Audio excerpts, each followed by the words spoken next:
righty, welcome to Friday. Not just any Friday, kids. That's right. Victory Friday. Victory Fry-yay.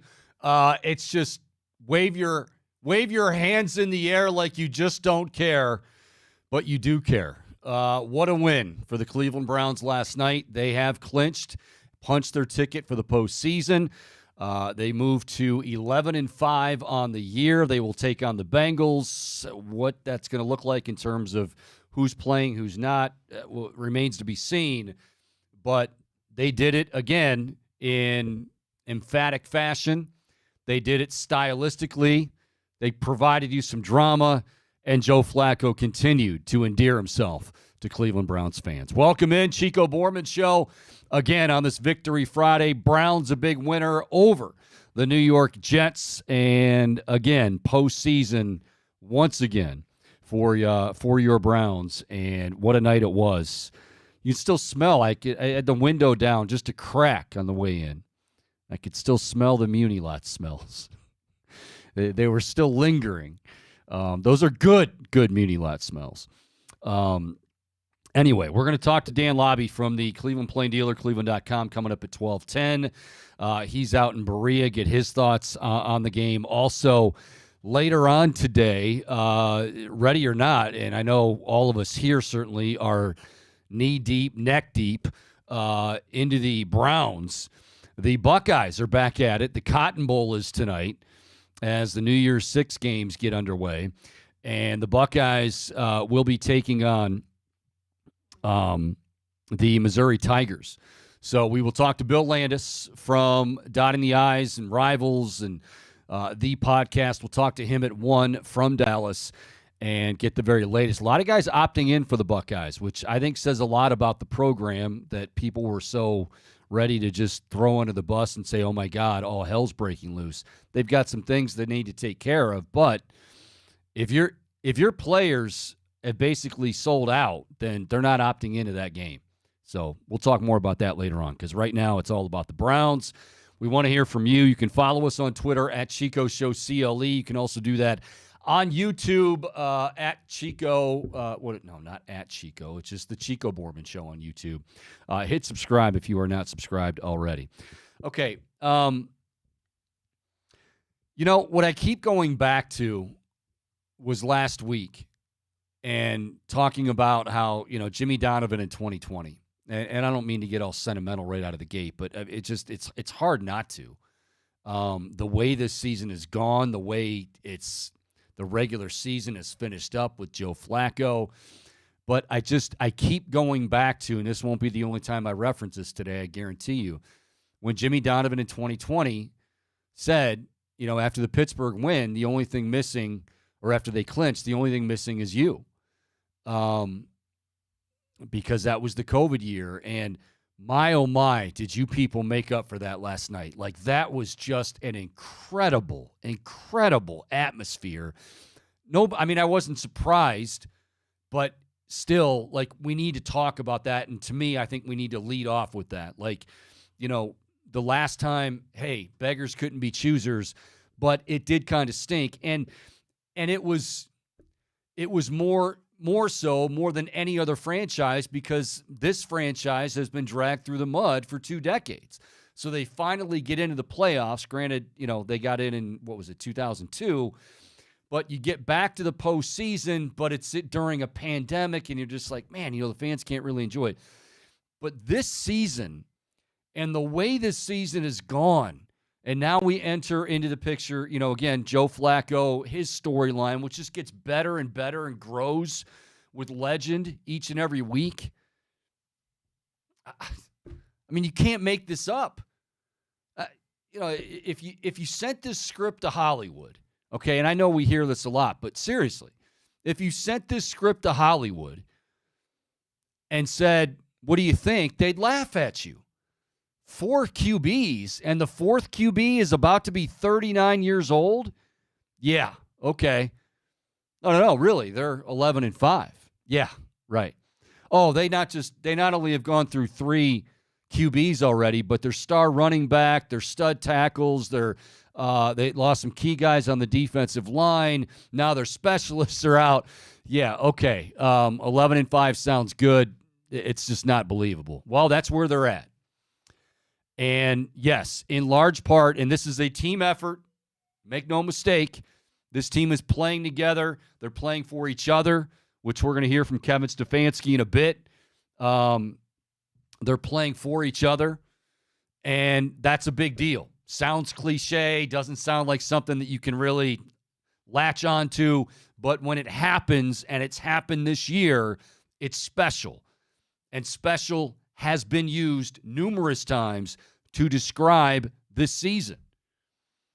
They're playing for each other. But it is, Joe Flacco, I got to read this tweet from Tom Withers of the Associated Press. Does a great job. And he tweeted out, he said, when Joe Flacco returned from the field for his post-game media interview, he noticed it was just before midnight.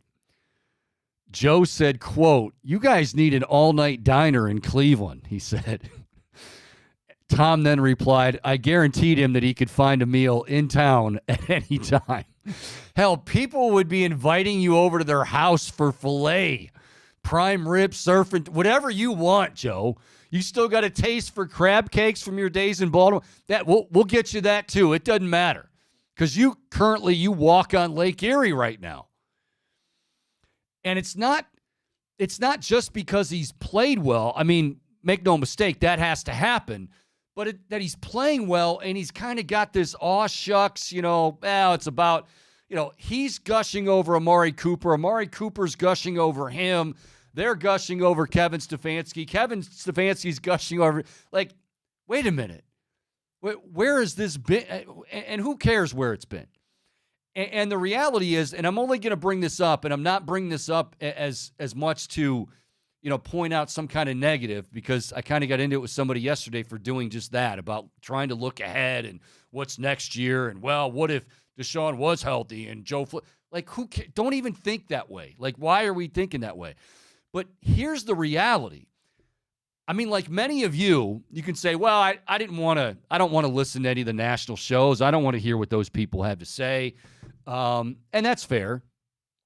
Well, this morning I did.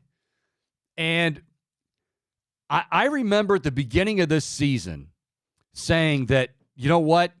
The days of the Browns, go back to 2020. The days of the Browns being media darlings or just fan darlings throughout the country, those days are done. They ended after the pandemic. Not only did they do it in the pandemic, they hadn't done it in a while.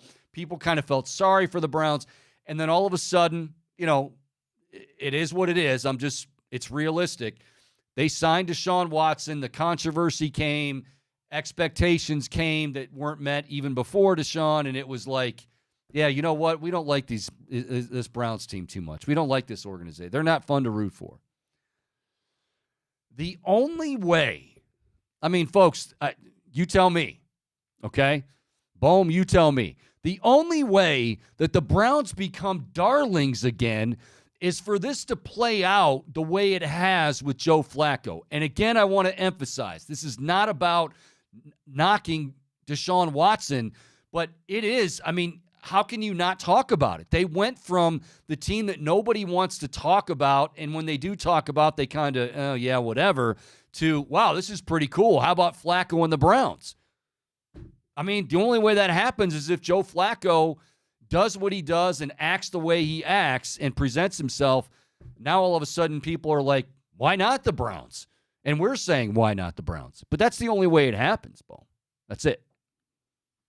Yeah, absolutely, Chico. I think, the fact is Deshaun is just a villain across the NFL, and obviously he's caused some people to drop their Browns fan cards, understandably so, and I'm not knocking them.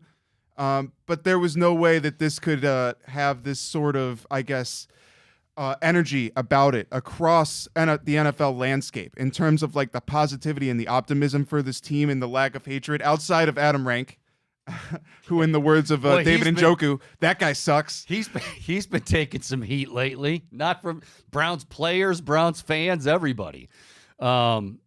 But yeah, it's just, and I said to somebody a few days ago too that if we go back to the beginning of the season, like here at Big Play, I remember that Cincinnati game. We had our tailgate, and we were out in Berkeley Lakefront Airport in the parking lot, tons of people. Doesn't that seem like 3 years ago? That wasn't this year. No way. All right, let's head out to. I don't know if he's in Berea. I don't even know if he slept last night. Dan Lobby, our good buddy with Cleveland.com and the Plain Dealer. Dan, appreciate you being here, buddy. Where exactly are you right now? Maybe you're in the Muni lot. Who knows? I wish I were in the Muni lot. I bet they're still partying there. No, not in Berea today. Nothing but Zooms for Kevin Stefanski today. So back home, got a little bit of sleep and just gearing up for the playoffs, I guess, at this point. Yeah, if the adrenaline's not going at this point, then it never will be. All right. I mean, it's not like we haven't been leading up to this or talking about this sort of thing, but now that it's happened, I kind of got, and it's hard not to get a little sentimental. I talked about it a lot last week. I'm sure you guys, and I know you have, written about it and talked about it on your podcast with you and Mary Kay and Ashley, that I keep going back to Jim Donovan back in 2020. And when, he ended that after they clinched, the only thing missing is you. Well, they weren't missing last night, and they made their appearance and their voices heard. That was an incredible atmosphere last night. Yeah, and I'll say it, in 2020, I'll never forget that year for so many reasons, but how loud those 12,000 fans were that got to be in that stadium when they clinched. And then, you compare it to last night, though, it was just nothing. Like that crowd was amped up from the start. They were there early.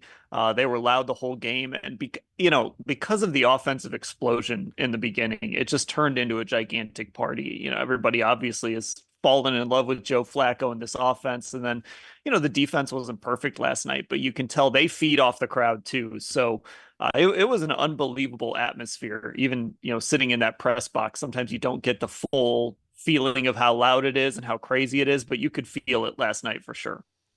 You know what? Just tell them we want to open up the windows. You know what, damn it, we're opening up the windows. We want to. Might get a little chilly though for some. Yeah, I might be too soft for that. That's okay. I probably would be as well. I know my head would get cold. Okay, so before we get to Flacco, we're going to get to plenty with Joe Flacco. How could we not? But I want to, and you wrote about this guy. One of my big takeaways from last night was Jerome Ford looked like he was running like a man possessed, whether it was out of the backfield, catching passes out of the backfield. And even Herbstreit on the broadcast last night hinted like, I wonder if, Stump Mitchell and maybe Bill Callahan kind of got on these guys a little bit this week about haven't really done too much. They were physical up front, and Jerome Ford was definitely finishing runs. Yeah, that was Jerome Ford's best game in a while, and probably his best game just in general. It's been a little up and down for him. I feel like there's a little boom or bust there with Jerome Ford. Yeah. Like he's got that big play in him, and then sometimes the little runs aren't always there. But last night was exactly what Jerome Ford is capable of doing. Get him the ball in space. He'll make guys miss. And really, you look at the two touchdowns. Obviously, there's the speed and the shiftiness, but on both of those touchdowns, there was that power at the end when he just bowled his way into the end zone. And that was impressive to see out of him. This guy is really an athletic freak. I talked to his high school coach back in, October after he first took over. And this is a guy that has just sort of been viewed as an athlete his whole life, not just a running back. And, he was good enough to go to Alabama. So obviously there's something there. That's where he was before Cincinnati. So I think seeing him kind of come around, and they need that running game to get going. You don't have to run the ball 25, 30 times a game to be successful, but you do want to be able to run the ball. And especially if it's cold and you're in Kansas City or I guess Buffalo would probably be coming here. We'll see how that plays out. But if you're in a playoff game and you've got to run the last 6 minutes off the clock, you need to be able to run the football. And that's where Jerome Ford and obviously this offensive line need to really step up.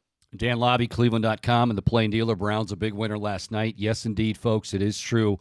They have clinched the postseason berth, and of course they'll end the regular season against the Bengals next week. We'll see how that plays out in terms of who plays, but right now, hell, just enjoy this. As far as Joe Flacco, and you mentioned the running game, and you're right, but it's also apparent that I mean, Kevin Stefanski, I mean, we all know Kevin Stefanski likes to get creative anyway. And I think if he had his druthers, he wouldn't mind, throwing it around the yard a little bit in different formations. But it's regardless, he just has all the confidence in the world, whether it's, down near the end zone, everything is available on that play sheet, maybe even then some when it comes to Joe Flacco. There is the utmost confidence with that guy.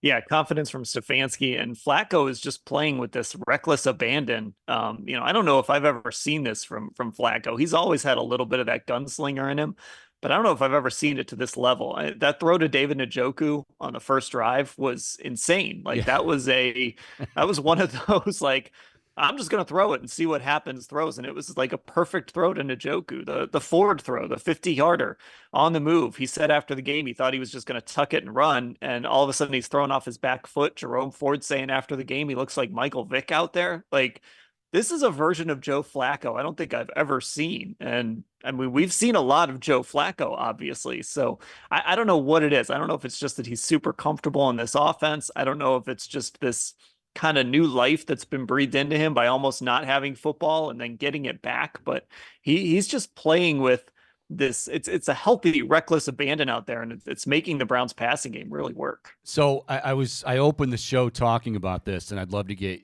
your thoughts on it. And I want to be clear with folks again. I'm not saying this like as a knock against Deshaun, but reality's reality. When the season started, and even through the offseason, whatever, I mean, the Browns were no longer like in 2020.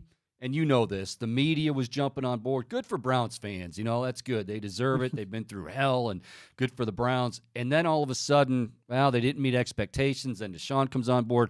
So they were the farthest thing from media darlings, fan darlings in the world.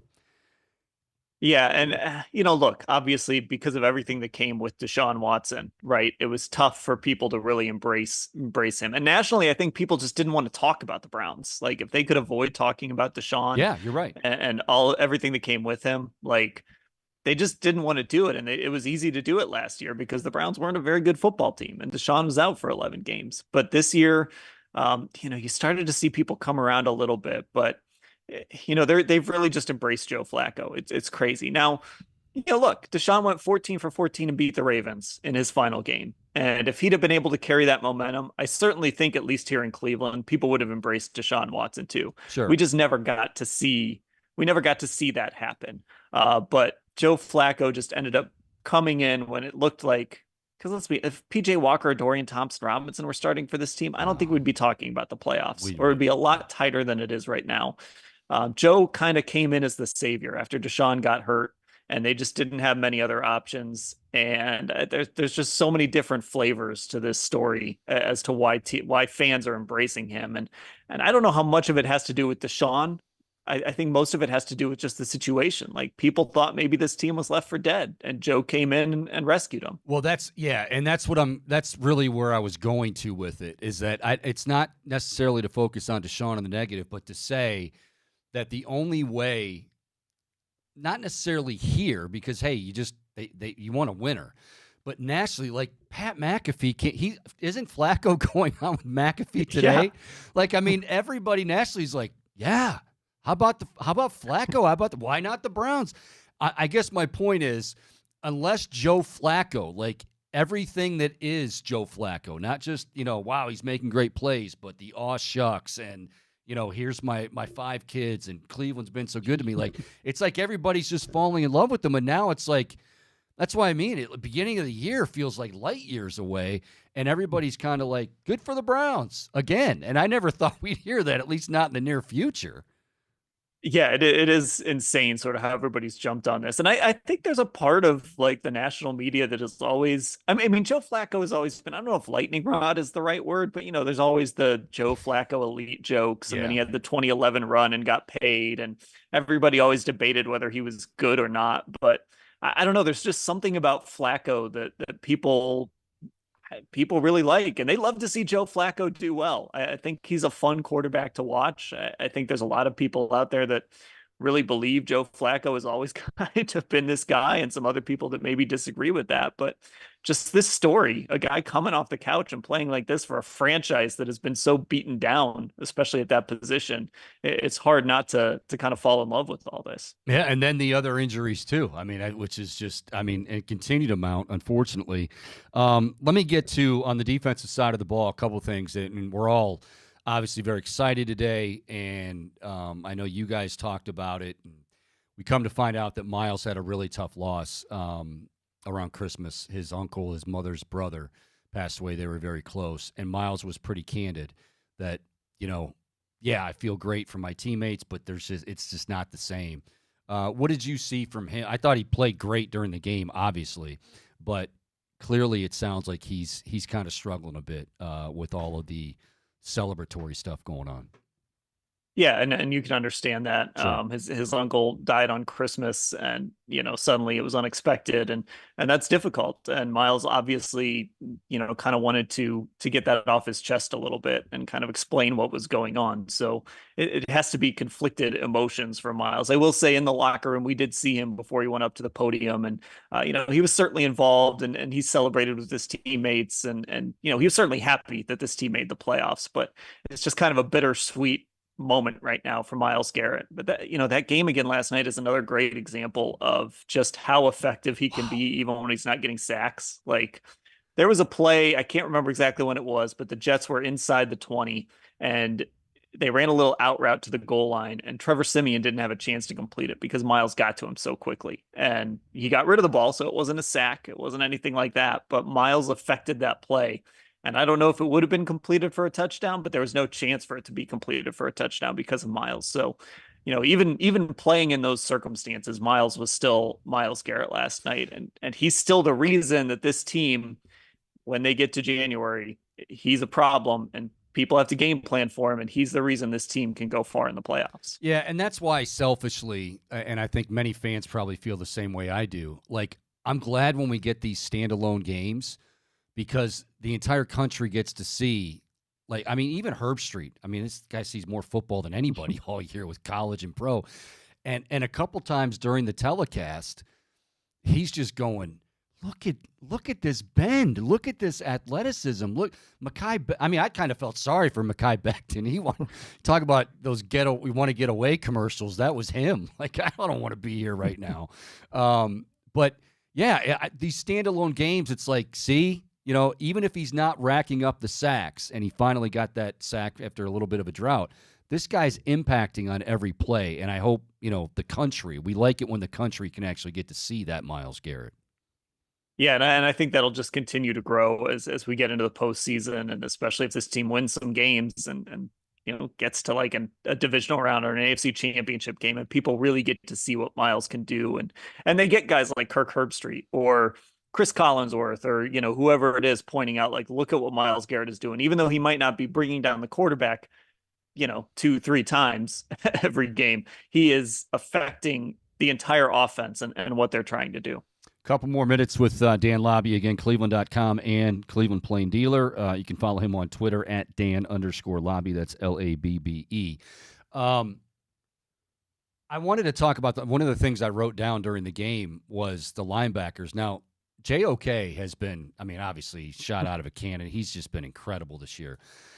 Is it just me, or Sione Takitaki seems to be playing fast and he seems to be playing violent? Like, when he gets to the ball, those hits don't seem subtle. Like, I mean, he seems like an angry man. It's really kind of, I thought last night it was very apparent. Like, he played with a purpose.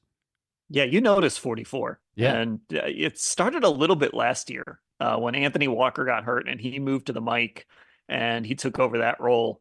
And he kind of started to show up a little bit before he suffered that ACL injury. And the fact that he got back so quickly and he was playing week 1 was just unbelievable in its own right. But yeah, look, everybody knows JOK. We all know what Anthony Walker means to this defense, but just really now for like a year and a half, Sione Takitaki has just, notice 44 and he makes plays and he, like you were saying, he flies around and he's one of the leaders. You put the green sticker on his helmet and he can play middle linebacker or he can play outside. He can do pretty much anything in that linebacking core. So,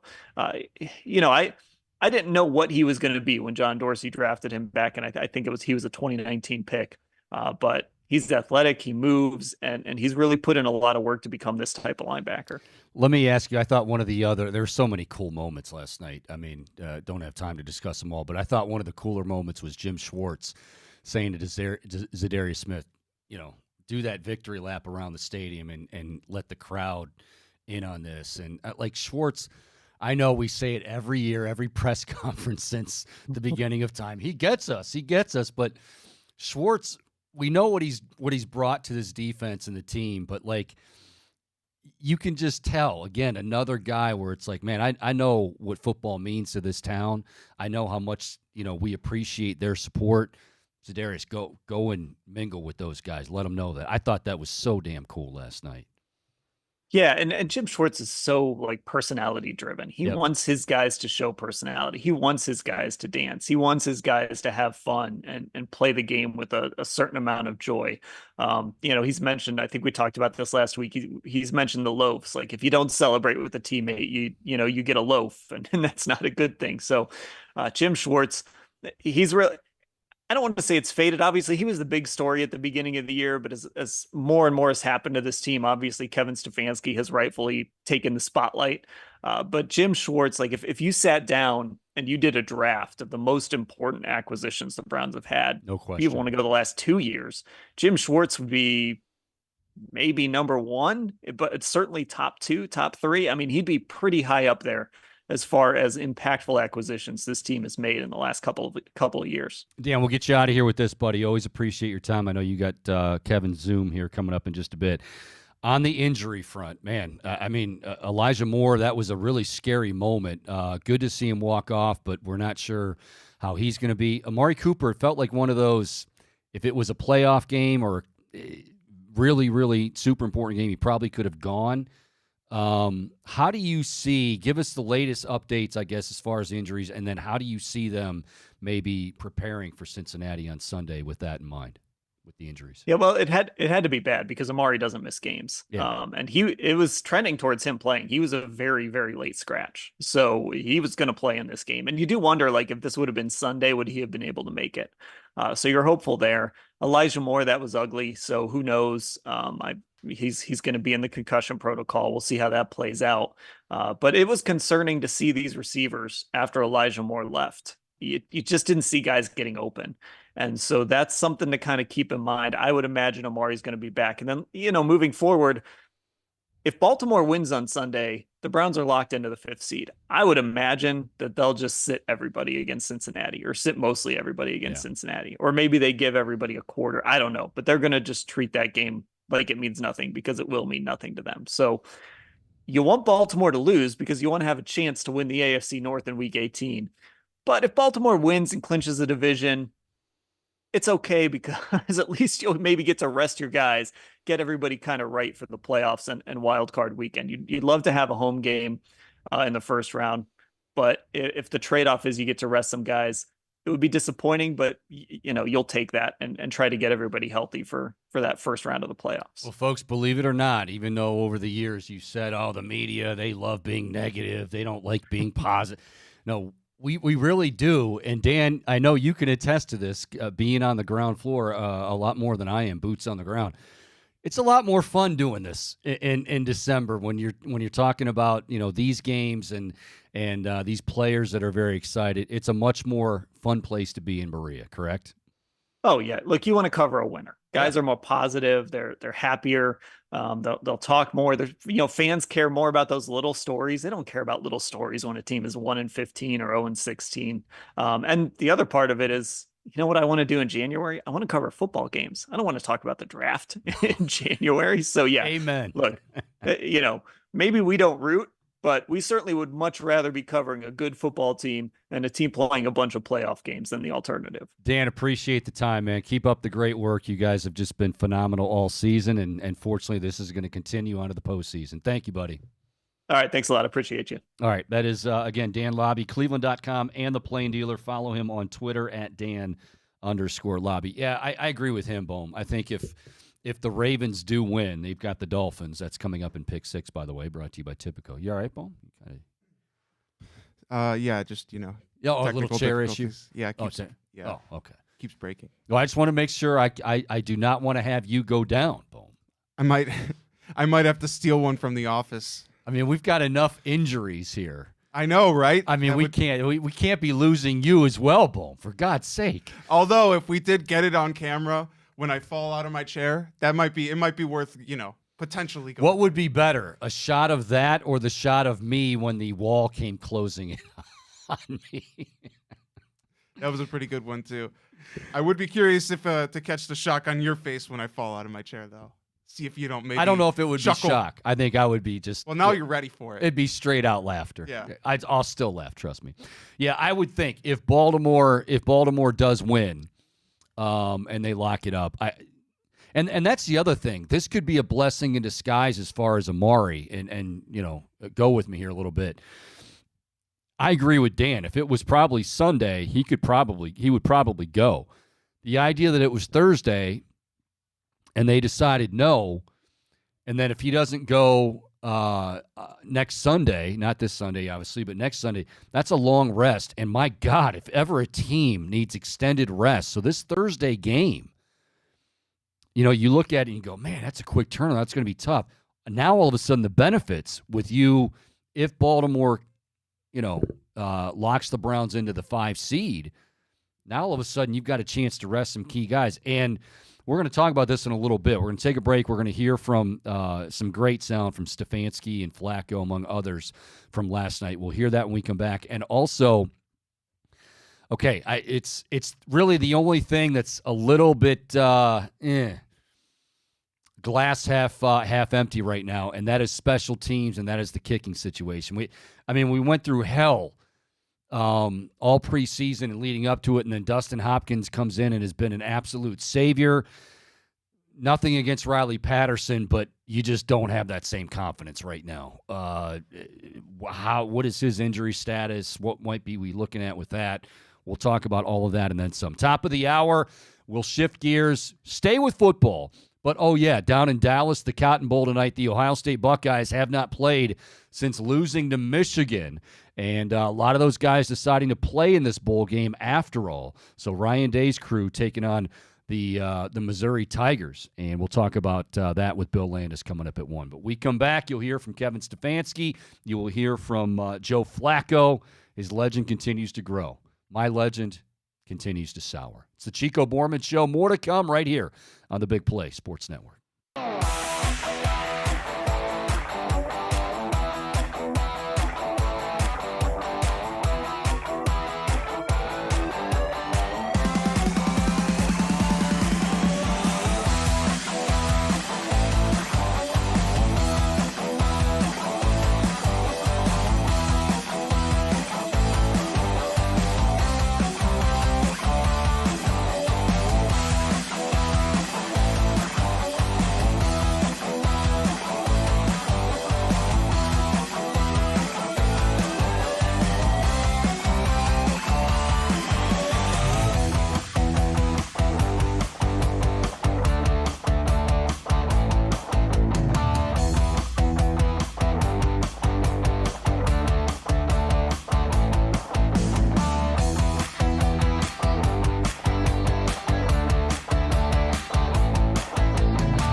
Welcome back, Chico Borman Show on this Victory Friday. I don't think I'm imagining it. Normally around, especially this time of the year, it's kind of, and then post-holidays, people are kind of down a little bit, and now the weather's not great. But, everybody I see, we're here at, obviously, Burke Lakefront Airport, where our studio's here for Big Play. But just, everybody you see is just, they're in a good mood. I'm not imagining that. You say, well, does sports really matter? Hell yeah, it matters for a lot of people. And, it's really kind of just, it is infectious. It's one of those things that, in a lot of cities, I mean, Cleveland's not unique in that department, but I think it's definitely more so when you've been through, because that's seemingly always the story with us.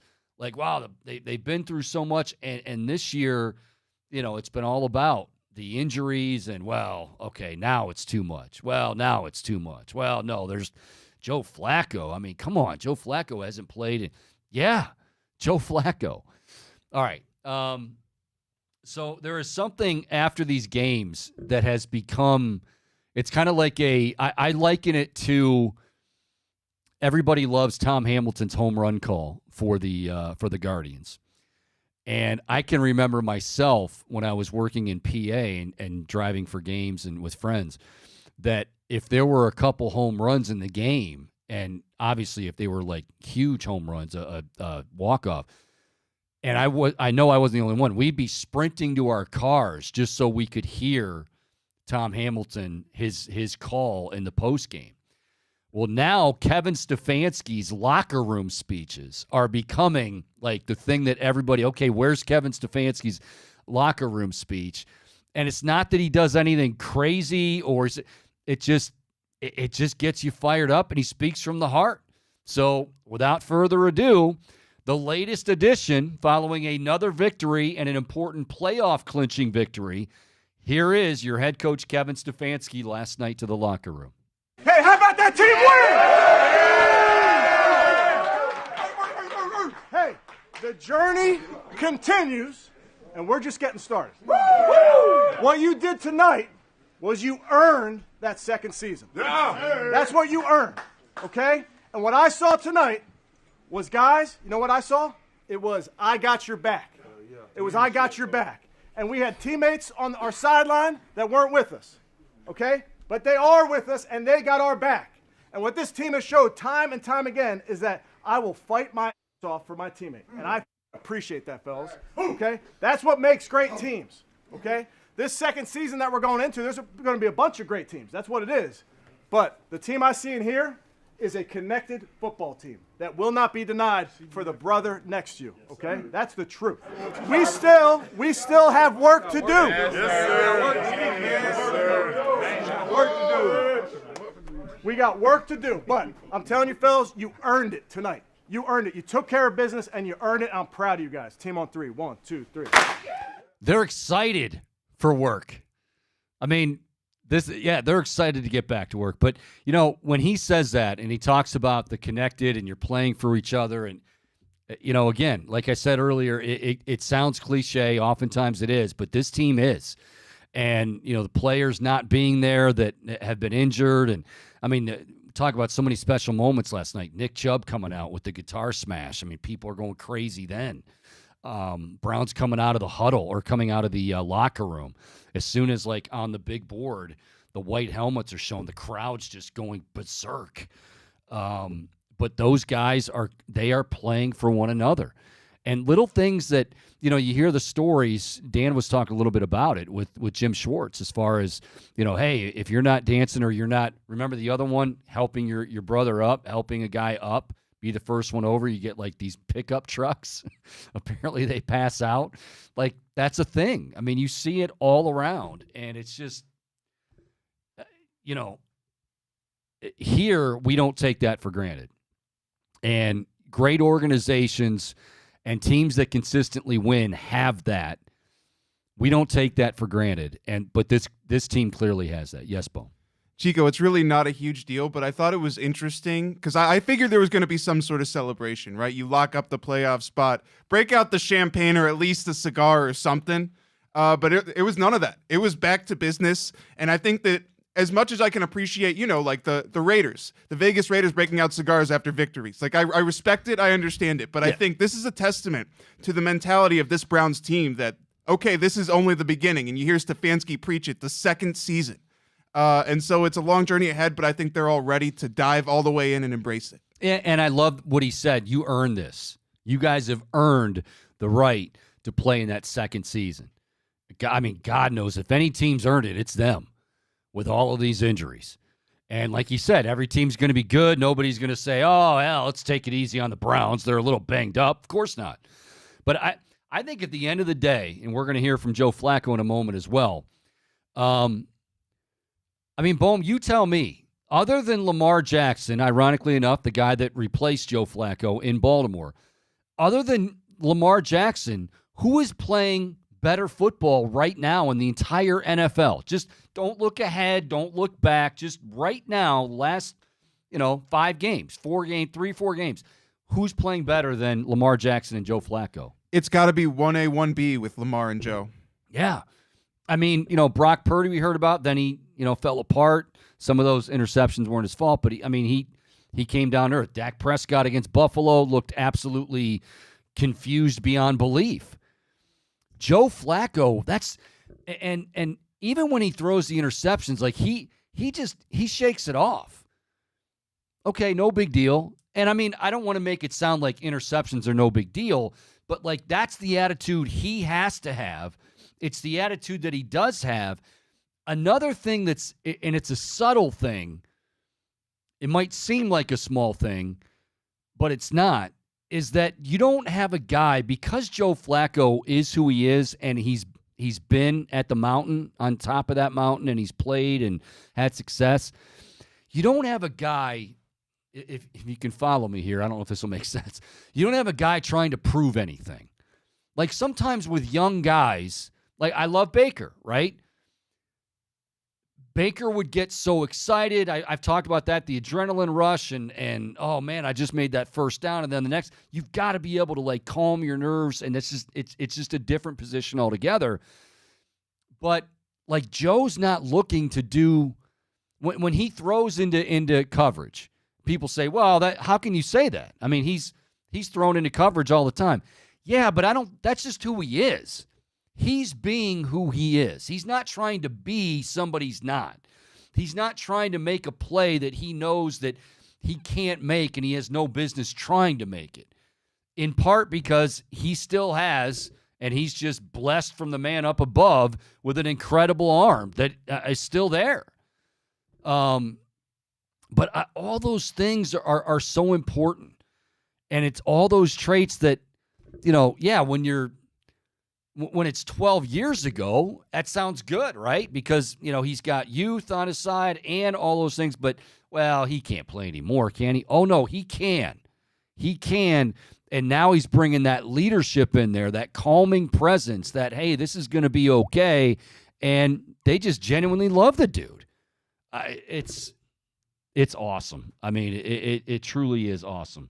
All right, Kevin Stefanski. Now, after he had his locker room speech, he had to be a little more composed, but here was his opening statement to the media after the 37-20 win. A pretty special night for this organization, pretty special night for the fans out there. They were ready to roll from the jump. They were huge tonight, huge all season long, so appreciate that from our crowd, with us through it all. And then organizationally, it's a big deal when you can clinch and make that and earn that second season. Obviously, we got a bunch of work to do, and we'll focus on that. But for the moment, proud of this football team, proud of those guys for battling through a bunch of adversity, both tonight and this season. But we'll finish strong next week, and then we'll see what comes.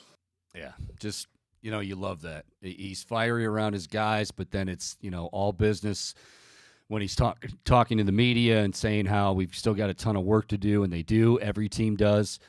But you feel confident now that they're going to find a way, and why wouldn't you? And if ever there's a town, if ever there's a sports fan base that has felt this way and, dare I say it, justified in feeling this way over the years, that like, oh, well, the other shoe's going to drop. It's this one. This is where I'd love to have, and this is not a knock on, I'm just used to my old radio days where, this is one of those days where you'd love to hear from the fans, right? But it doesn't feel, and you can certainly reach out in the comments section on YouTube and on Twitter at Chico Show CLE. It doesn't feel like the fans have that, oh no, what's coming? Like, this is great, but what's coming? There are some, I'm sure, and maybe deep down we all have a little bit, but like you just feel like, man, they've been through so much. Let them, this is fun. Let's just go out and have fun. We believe in Joe Flacco. They believe in Joe Flacco. Joe Flacco believes in Joe Flacco. So let's go have some fun. I thought this was a nice touch, too, because there were a lot of questions going into this season. I don't have to tell you that. I mean, we know that. Whether it was Deshaun Watson, whether it was bringing in, Jim Schwartz, you're excited about it, but okay, what's this defense going to look like?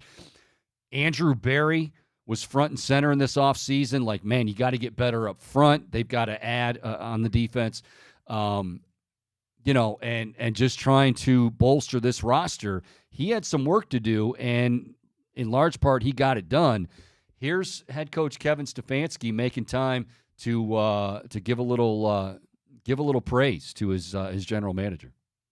It's a credit to Andrew and his crew. We have talented football players in this team. And we've had obviously our depth has been tested in different areas throughout the season, but I think it's a really strong roster. I think we have an unbelievable coaching staff that I get to work with every single day. So felt good about this team. Now, you don't know in this NFL, my God, there's things that happen you can't predict, not even you, Tony. So for us to just stay the course throughout this season, I'm proud of this team. I love that. That was from a good place. He said that. I like that. He later went on to say, did Tony feed you that question? Tony Grossi, of course. I like Tony. I grew up, again, reading him and Mary Kay and all of them. So I still find a way to get that little jab in there. All right. Well, hey, you knew it was only a matter of time that Stefanski was going to talk about and devote plenty of time to his quarterback, because really yes, it's a team effort. Yes, the other side of the ball and special teams, all's got to come together. But, I'm not telling you anything you don't know. This is no revelation. The quarterback play from Joe Flacco, but this relationship and this, you talk about two guys being in concert. What was the famous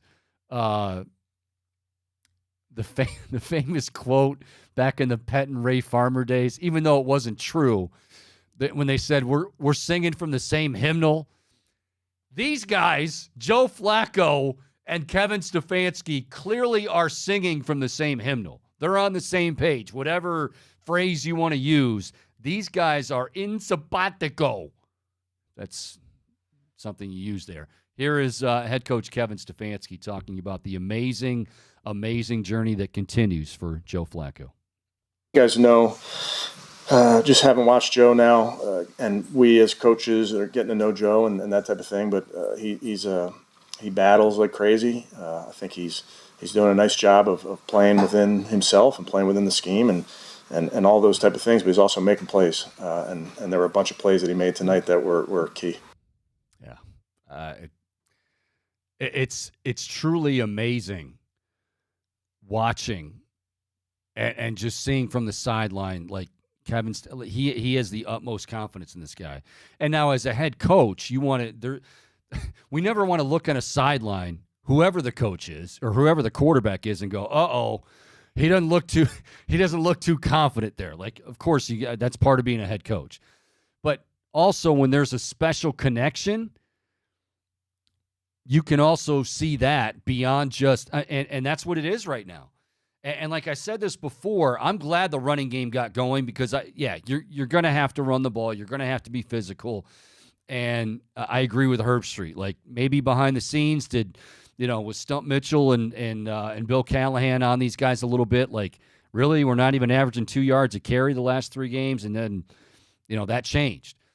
But ultimately, however you got to get it done. And right now, there is nothing, and I mean nothing, that Kevin Stefanski feels like, well, I don't know if I'm okay calling that with Joe Flacco at quarterback.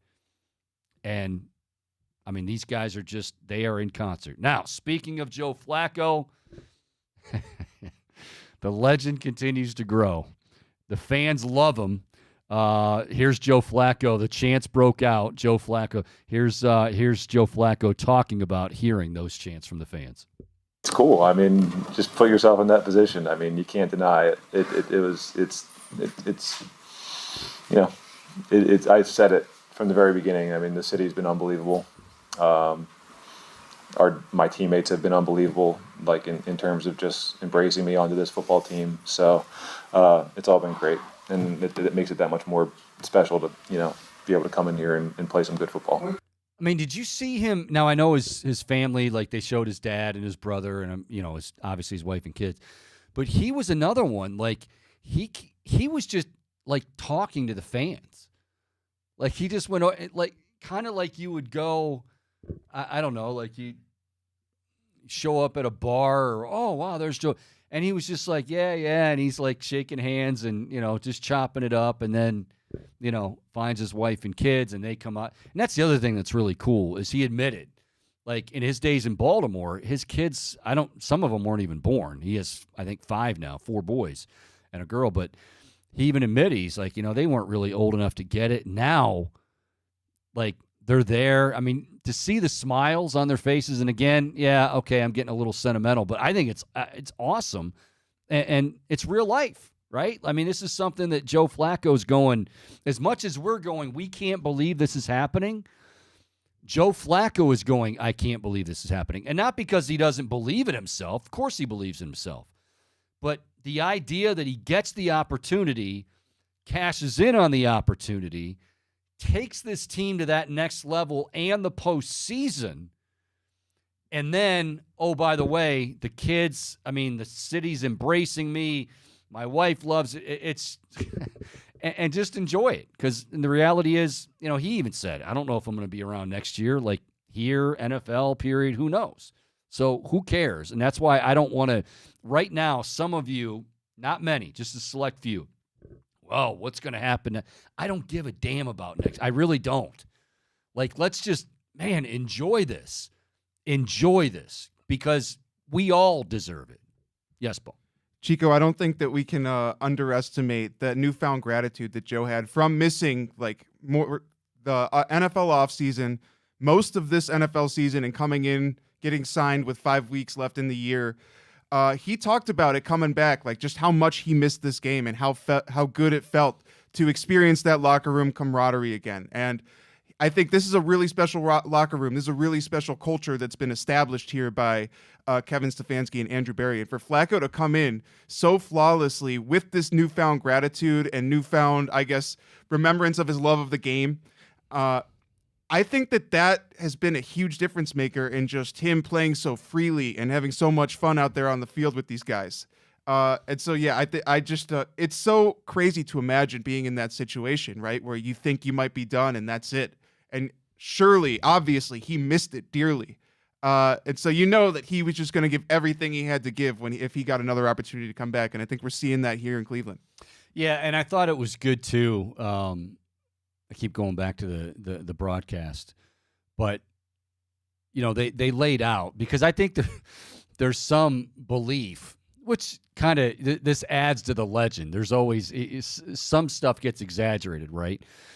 That like Joe Flacco was just laying on the couch watching Days of Our Lives eating Cheetos, and they're like, oh no, he's got a personal trainer. Like he's all about anyway keeping himself in shape, but. He didn't. It's not like, I mean, of course he had to get game speed, and there's, I'm not even going to pretend to know everything, but it wasn't like this guy was like,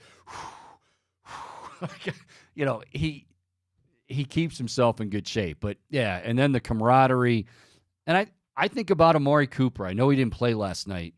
I said this last week after he went off for the 265 and set the single season record for the Browns, that guys like that, that's how that's what you build. That's how cultures get built and get started.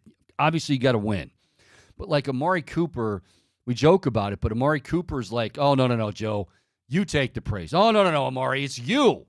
No, you're better. No, you're cuter. No, you're more handsome. No, like, you know what I mean? Like, I love that. How about Flacco letting Amari slime him for that Nickelodeon award? Yeah, I did. I mean, you just love to see that rapport between these guys. That was Amari that was supposed to be slimed. He's the one that won the award, but Flacco's like, nah, I'll take it. The other subtle thing was, and this is, it wasn't as happy-go-lucky as, so think of the pass to Cedric Tillman in the end zone when they didn't get the points, where he was kind of, and he wasn't yelling. It wasn't like, oh, Joe Flacco's losing his head with Cedric Tillman. It was a teaching moment. Cedric Tillman's going to be special. I think he's already proven that to some degree. But what is it about? It's about consistency. It's about attention to detail. And, of course, some of that is also just attention to detail is going to come with more reps.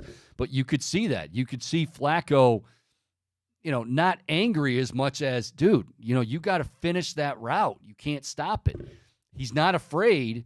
Maybe another veteran in that situation, well, I don't want to. And I think he knows that Cedric's going to take it the right way. Cedric knows that it comes from a good place. Cedric knows that he probably made a mistake on that, and he needs to, finish the route or whatever. It's just, you just go on and on with this good stuff. I mean, it really, and defensively, man, that story with Miles, that's tough. Like he said, he was at Thanksgiving time, he was hanging on the couch with his uncle CJ, I think, Chris Johnson, they said his name is. He said I was just hanging with my uncle CJ, laughing it up and enjoying each other's companies. We always do. And then he's gone. So, I mean, that kind of put a somber tone on it, but, that's real life. And that's, but, did Miles let it affect his job? Absolutely not. No way. It's just a fun, like I said, folks, enjoy this. I don't know. And hopefully, you got some great pieces, as Stefanski said about AB. He's put a lot of good pieces here. And hopefully this is gonna be a thing for a little while. Now we can actually start saying, okay, hey, you got a winning culture. Let's continue that. But you don't know how many times these opportunities come about. You don't know how many times you're actually going to get in the postseason. And then when you get in the postseason, and you can't help but think, and this is why, it's why not only here in Cleveland, but it's why nationally, yes, they're falling in love with Joe Flacco, and Pat McAfee's going to have him on his show today, and everybody. But I think what it also is what's the reality of the AFC right now? I mean, the Buffalo Bills still have a lot of work to do if they're going to get in. Now, would they be a dangerous team? Sure, but are they unbeatable? Absolutely not. Kansas City Chiefs are anything but, Baltimore Ravens. But hey, the Browns beat the Baltimore Ravens. I'm not saying that that's no big deal, but that's the best team right now, probably in all of football, in your own division, and you've gone toe to toe with them. I mean, it's that combination of, man, everything is just lining up. Like, okay, why not? Why not? The fact that Lamar replaced Joe just makes that, to me, like the storyline of the century. I was telling that to our buddy Carrington Harrison. I was on with him the other day, and he goes, is it lost on folks, the irony of Joe Flacco being that rate? I'm like, no, but it's also like, you talk about that being able to trump. There's not a whole lot that somebody could do other than what Joe has done to trump the disdain, right? I hate everything Baltimore. I mean, and it comes from a justified place. We don't like Baltimore. They took our team, and you look at the success they've had while the Browns have been down. So, yeah, nobody really – and then Joe Flacco was a big part of those teams, even though the defense took most of the credit. If you go back to 2012, Super Bowl MVP, Joe Flacco had 11 touchdowns, no interceptions. He had a great postseason, but it's all about, the defense. So it takes a lot for this fan base to latch onto a rival, not just any rival, but Joe Flacco and a former Raven. But that's exactly how this has played out. All right, do we have Bill Landis there, Mr. Bowen? We do. All right, he is our good buddy. We haven't talked to him about a month. We've missed him. The Buckeyes last played in late November against the Michigan Wolverines. Obviously, it didn't go well. Bill Landis covers the Buckeyes for Rivals and Dotting the I's. Also, check out the podcast at _podcast on Twitter. Bill, it is great to hook up again. How you doing, pal? I'm doing very well. How are you? Doing well. Now, did I hear, before we get started here, did I hear that the rumor is you crashed Ari Wasserman's house, and you've been kind of, hopefully, leaving messes in the sink and, dirty clothes around? Like, are you still staying with Ari Wasserman? I didn't stay with him this week. I was in the media hotel, but funnily enough, you and I are talking right now, and I am sitting in his living room in his lovely Dallas home. See, when Ari first put out that tweet, all I could think was John Clayton, the late great John Clayton from that old SportsCenter commercial, where he'd get all dressed up and whatever, and he'd do his SportsCenter hit, and then he'd take it off. He'd be in the Slayer T-shirt, and he'd say, "Mom, I'm done with my segment." And all I pictured was you yelling that to Ari, "I'm done with my segment," and then the music plays. Tell Ari, if he's right there, tell him we said hello, by the way. I will. He's in his office right now. Ooh, he's very important, that Ari Wasserman. Okay. That's right. All right. So as we get ready for this game tonight, it's been a while. Let's kind of talk about all that's going on, if we can, just try to sum this up. So they lose to Michigan. Obviously, fans are in a tizzy about it, justifiably so to some degree. Then the recruiting battles, and oh my gosh, what about Jeremiah Smith? Is he going to flip? What about Edric Houston? Looks like he did flip. No, he didn't. And then guys in the transfer portal. And now here we are tonight as the Buckeyes get set to take on Missouri in the Cotton Bowl in Dallas, where you are at right now. And, I've got to say, with all of the players that have decided, which you'll get to, I'm sure, that have decided to opt in and play in this game, just when you thought, oh, man, this program might be in a bit of trouble, which I thought was exaggerated to begin with, I think that's a pretty big statement as far as these players saying, no, you know what, we're invested, we want to play. Yeah, they had 14 guys going to the portal, and I think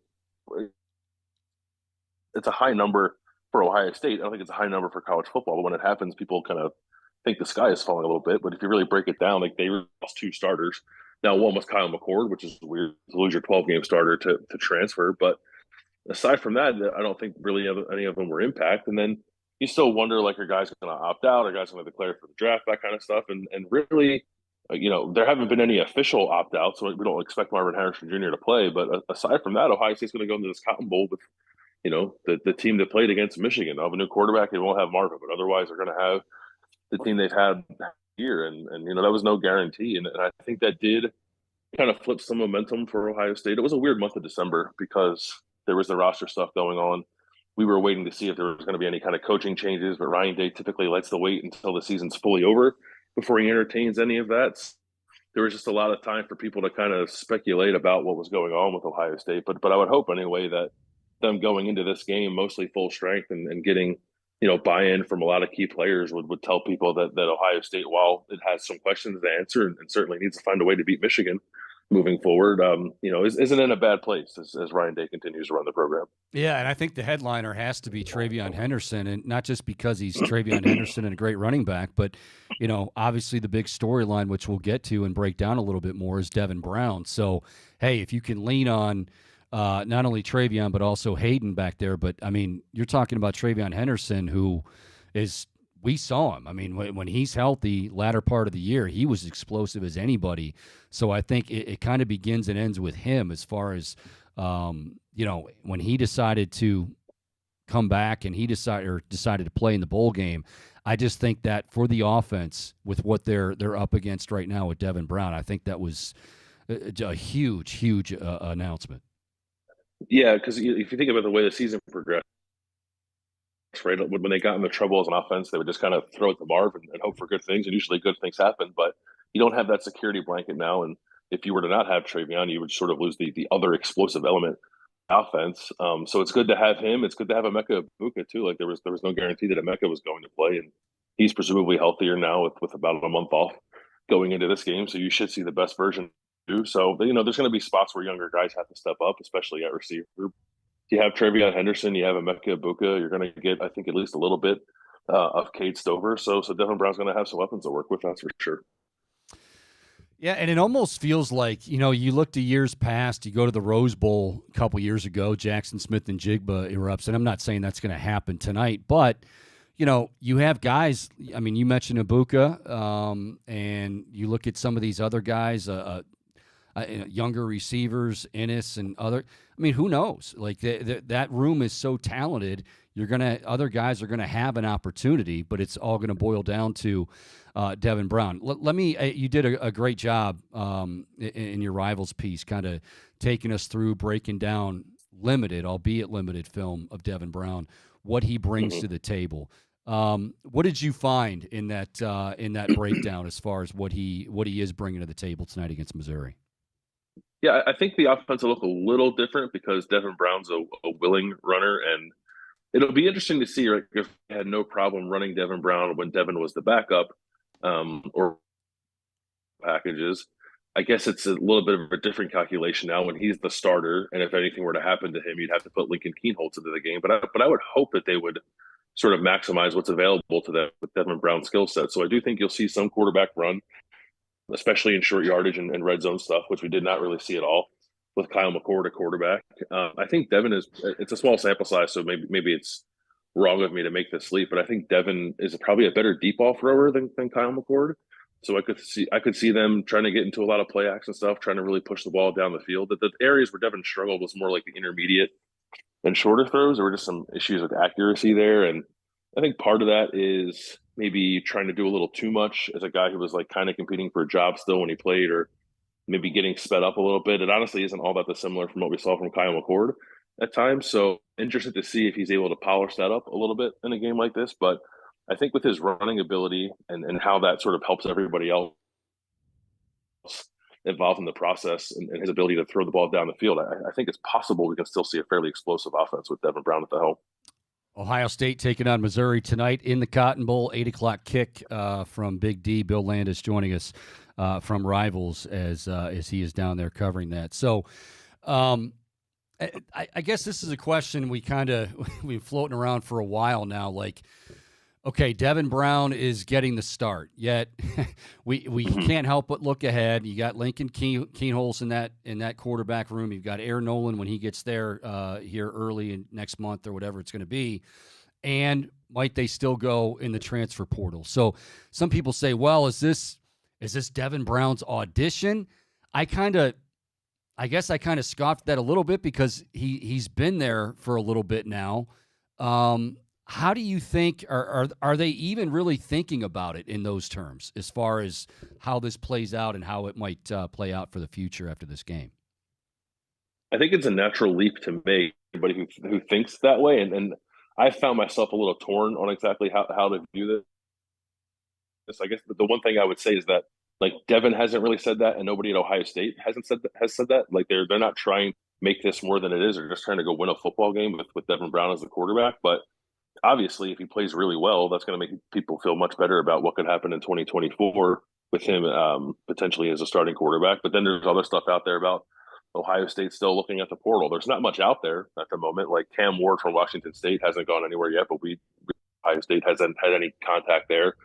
Will Howard from Kansas State is another name that's gotten thrown around. I personally haven't heard a ton that suggests that Ohio State and he are like, really far down the road on that. So I do think Devin has an opportunity to show that he can and should be this team's starting quarterback moving forward. But I also don't think it's a situation where if he doesn't play well, that definitely won't be the case. I would hope anyway that Ryan Day understands the quarterbacks take a little bit of time to develop. And Devin throughout this season, like, he had the camp to compete with Kyle McCord, but I don't know that he had a ton of opportunities in games to show what he could do. He only played 72 snaps. He basically missed the second half of the year. And when Ryan Day said it was going to be an in-season competition, it really wasn't. So this to me is like sort of the an early data point, I think, on what Devin Brown can be. I don't know that it should be the final one when trying to make the determination about what he can be in the future, but you tend to be prisoner of the moment sometimes. So if he comes out and like balls out for 6 touchdown passes, I think everyone will be feeling pretty good about what next year could look like. Bill, just as every quarterback, has their own style, every quarterback has a different personality and, can be good or bad. There's no right or wrong, I guess. But as far as Devin Brown, he's clearly a guy that would, at least on the outside looking in, he has a lot more fire.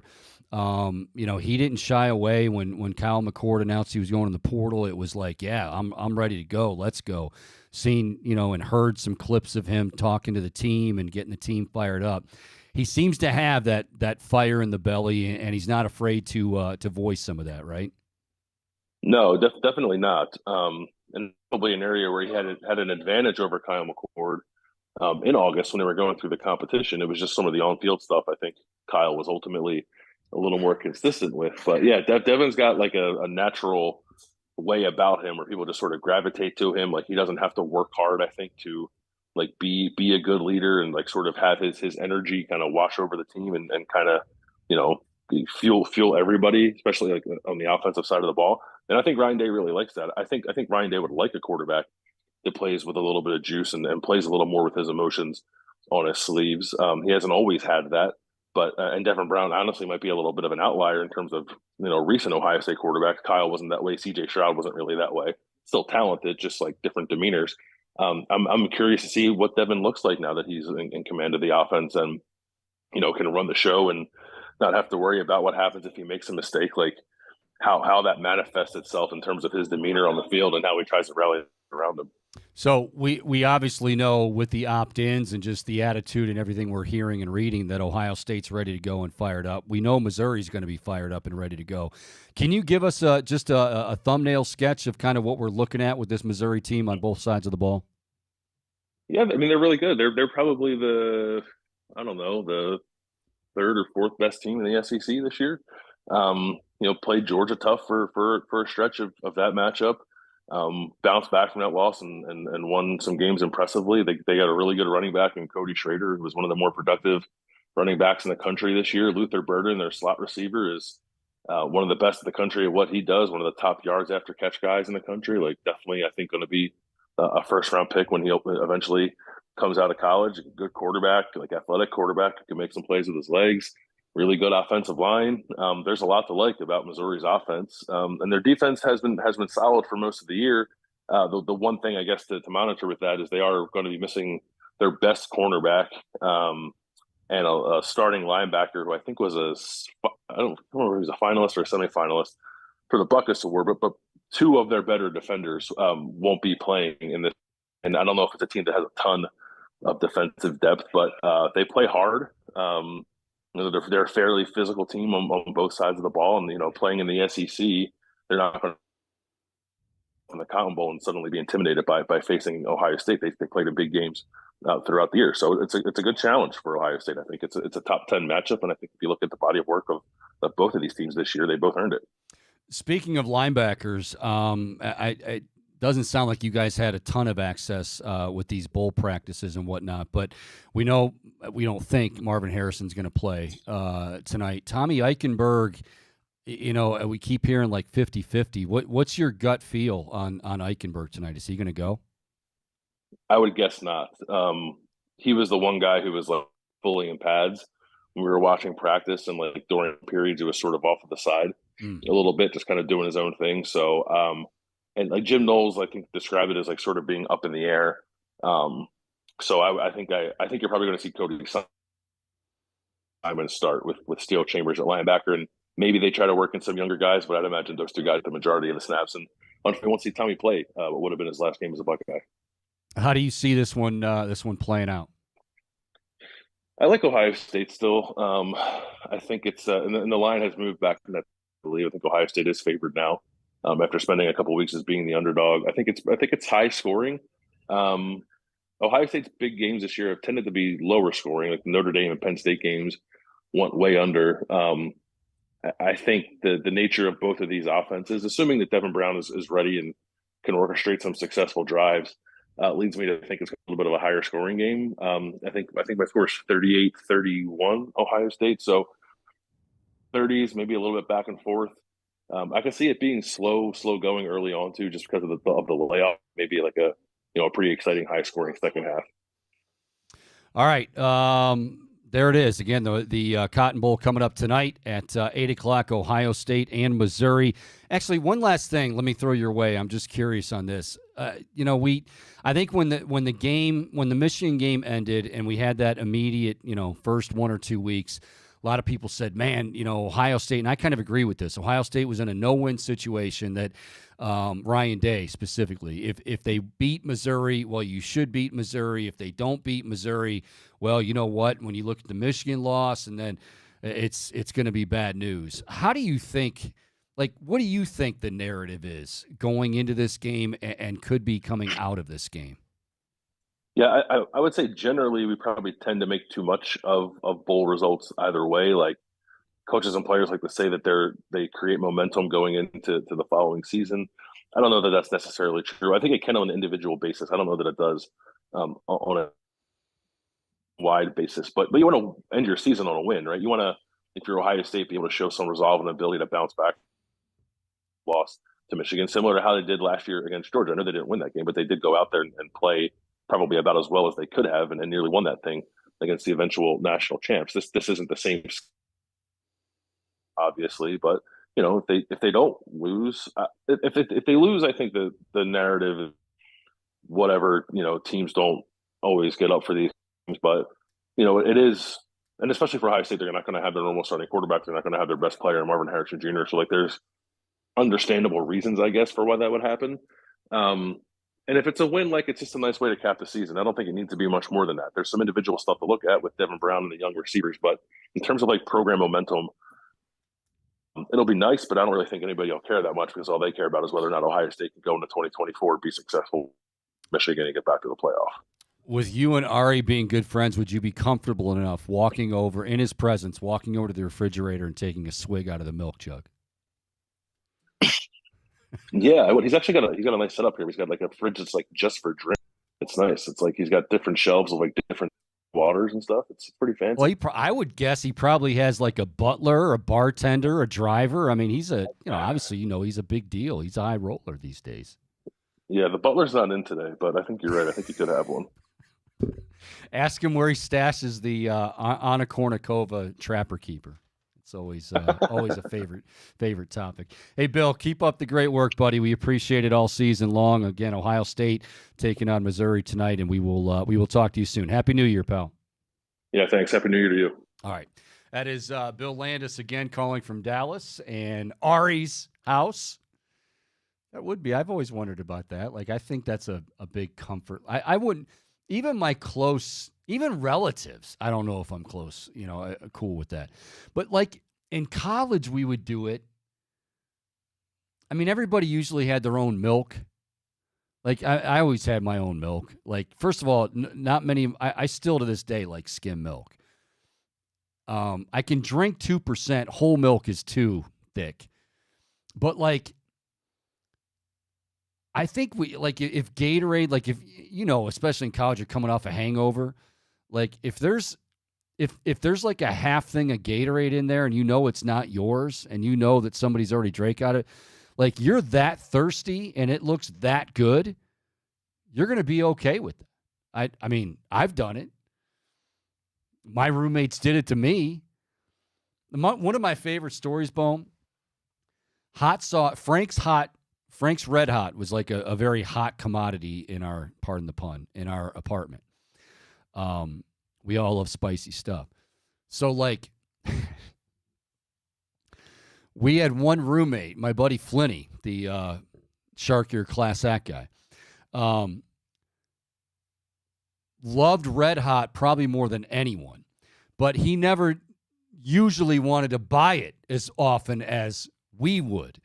So he would use ours. So I only had a little bit in a jar, whatever, bottle. And I came home from the bars that night and I had, whatever, Taco Bell, Skyline, whatever, drunk food. And I go to find the Red Hot. It's not there. I'm like, son of a. So I made a point, like in the morning. I knew it was Flinny. He comes out swearing up and down that he did not touch it. I swear to God. There was a nickname. He called me Broder because one of his buddies could never say my name because, Borman's such a tough name. So he'd say, Broder, I swear to God I didn't do it. Me and my other roommate go, Flynn, go look in the mirror. He had Frank's Red Hot all over his face. All over his face. And then he came out. He's like, all right, I Caught him red-handed. Yeah. Did he, or red-faced, I should say. Now, did he end up buying the next hot sauce? Yeah, I think actually his mom got the Costco version where it was like an 8-gallon As long jug. as he made up for it. No, that didn't make up for it because in the moment when I needed it, it wasn't there. That's how important it was. I understand that, like, it takes a lot to recover from that, but, like, what's done is done. He did what he could do.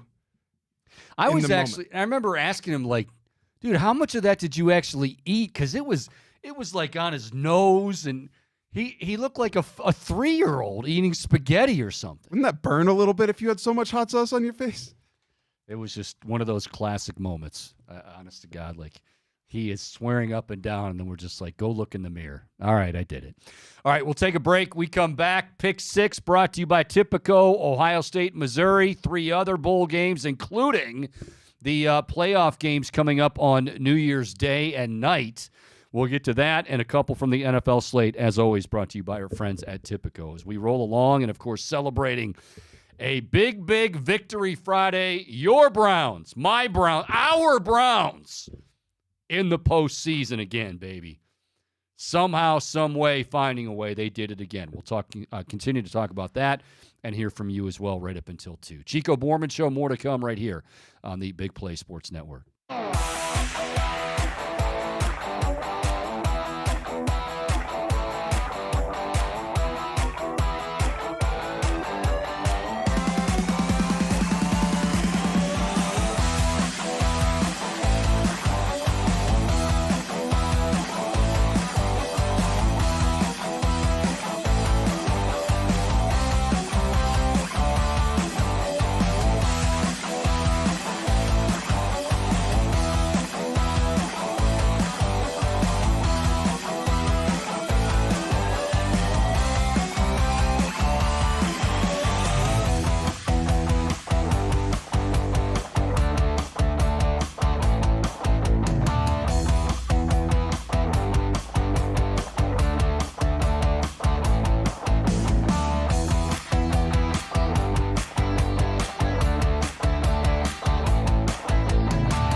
All righty, welcome back on this Friday Victory Friday edition of the Chico Borman Show. And obviously hope all of you had a great Christmas holiday. We got New Year's coming up. But, I mean, the food tastes better.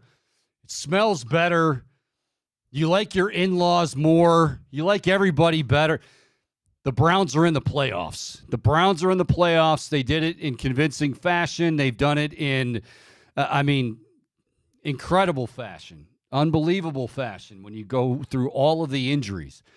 Remember saying after week 2, like, can they really do it without Nick Chubb? He's too, and it was a legitimate question.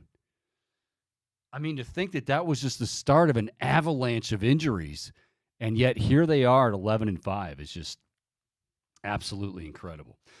Folks, if you need bet credits for football season, the Big Play Network is presented by Tipico Sportsbook.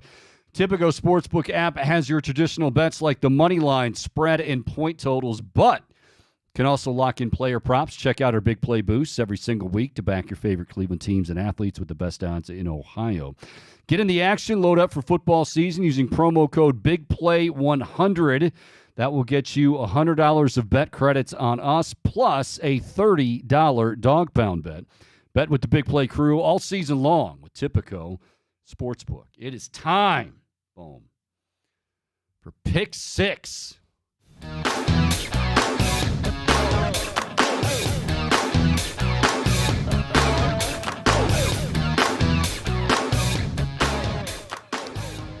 right, and a little different script this week for Pick 6. Obviously, the Browns played last night, and we usually always end it with them. And what we usually do during the college season and pro season is we do 2 college games and then 4 pros, culminating, of course, with the Browns game. Thought what we would do is, because we're not going to be on the air New Year's Day, so I thought what we would do is have the 2 playoff games in college, Bama and Michigan and Texas and Washington.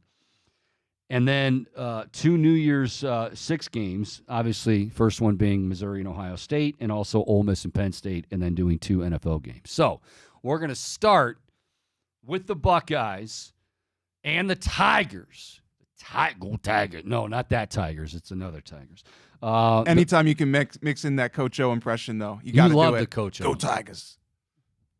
I love it. Say it again. Go Tigers. All right. But Best college game day sign ever was the picture of Ed Orgeron yelling, and it says garbage disposal noises.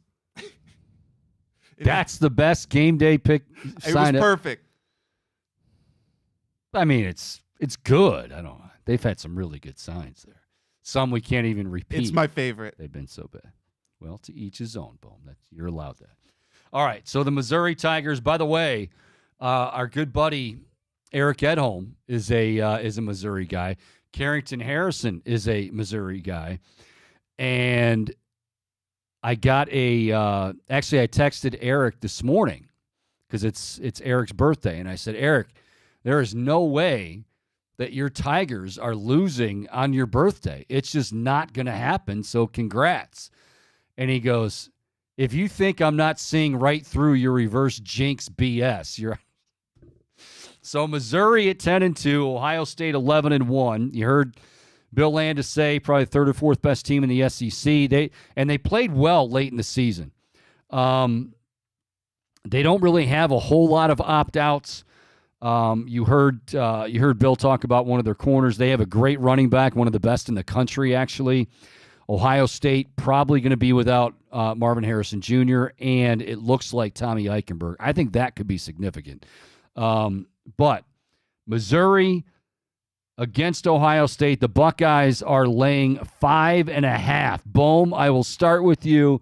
I love the Buckeyes by 60. The Buckeyes laying 5.5. Who you got? Yeah, so there's definitely a lot hinging on the performance of Devin Brown for this one. Not only like I don't really know what to expect from him on the field today, but just this is gonna totally shift the landscape of like what we're talking about in the offseason based on his performance. With all that said, I think you're putting Devin Brown in a great position where, granted, he doesn't have a lot of starting experience, but he's going to be surrounded by great players who he just has to get the ball in their hands. It's going to be nice to have Travion to fall back on. Huge. And honestly, missing Tommy Eichenberg, maybe it's the optimist in me, but I'm hoping that it could be a blessing in disguise with Cody Simon, who Jim Knowles had immense praise for Cody Simon. I don't know if you happen to catch that press but he's conference. not Eichenberg. Yeah. Well, I think that seniority was a big factor in Eichenberg's having such a more prominent role. Eichenberg's very good. It's nothing I'll take the against Buckeyes. Cody Simon, but Eichenberg's pretty good. Why is it that I mean, my God, it's a blessing in disguise. Cody Simon's going to end up being, I'm hoping it's a blessing in disguise. Like all season when Eichenberg did play, you would say he's, one of the best in the country. He was great. I don't know about best in the country, but he was great. I said one of the best in the country. But now he's not. He might not play, so then you just write him off. No. Amazing. All right, so you got the Buckeyes laying the 5.5.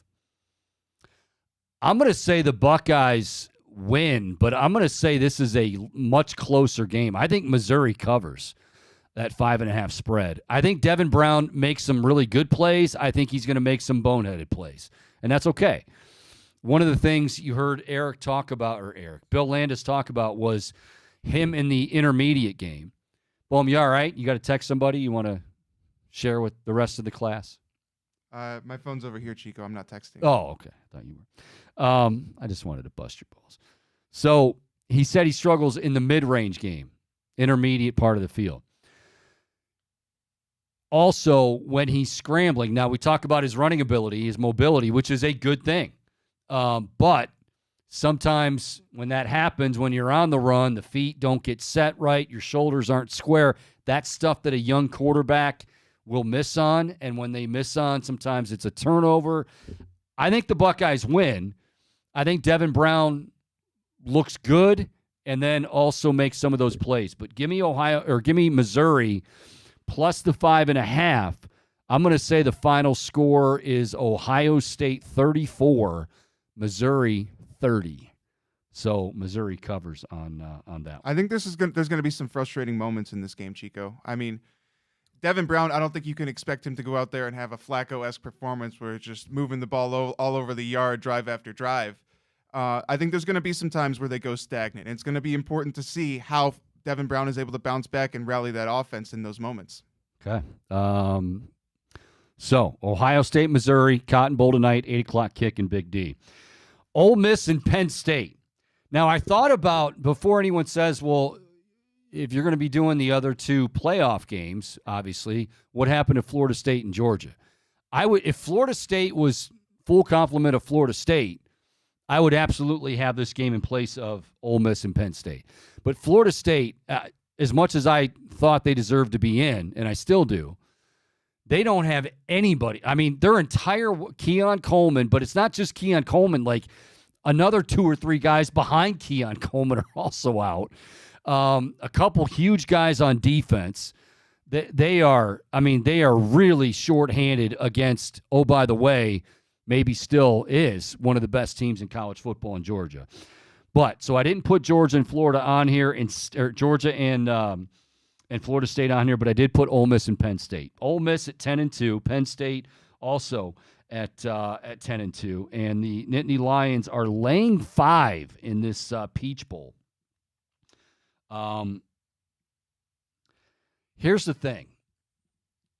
Ole Miss can score it. Ole Miss doesn't play a whole lot of defense. Penn State can play great defense. They don't score it very well, and even if they did, I don't know if James Franklin would allow them to score it very well because that's just not his style. Wide receiver screen you. I was kind of surprised at this line. You want to make Penn State a favorite 5. I think 5 is a bit much. I think Ole Miss. I think that's the other thing. Chop Robinson is not going to play for Penn State. He's opted out. That's arguably their best defensive guy, one of them anyway. Give me Ole Miss. I'm going to say Ole Miss by a final score of, not going to be too high scoring. I'll say I'm going to go 27-17. I think Ole Miss kind of wins in convincing fashion. James Franklin, I think, lays another egg. I can't blame you in the slightest for thinking that way, Chico. I am going to say that Ole Miss covers, but Penn State wins outright. That defense of the Nittany Lions is going to be huge. How much are we going to see Drew Aller push the ball downfield? Obviously, he only has just started to show glimpses of doing that with his receivers. But I expect that when you have almost a month of preparation, I really hope that James Franklin has a couple things up his sleeve. And I'm just going to try to be optimistic here and say that this could be a big win for the Big Ten if Penn State does pull it out. Oh, he's got a few things up his sleeve, but I don't know if we want to know what's up that sleeve because it sure as hell doesn't involve like, wow, why don't we cut it loose with Drew Aller and that great arm of his? Yeah, we'll see. That's going to be interesting. That's the Peach Bowl. All right, to the playoff games now on New Year's Day, and Michigan and Alabama is going to be first up.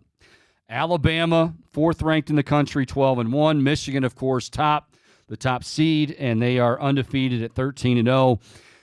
I had to laugh at this. Did you hear the story that just broke over the last couple of 48 hours where Alabama players, they're not allowing them to watch film on Michigan by themselves because they're afraid that there's the programming computer. They've got that Michigan hacked into something and they're going to steal signals or whatever.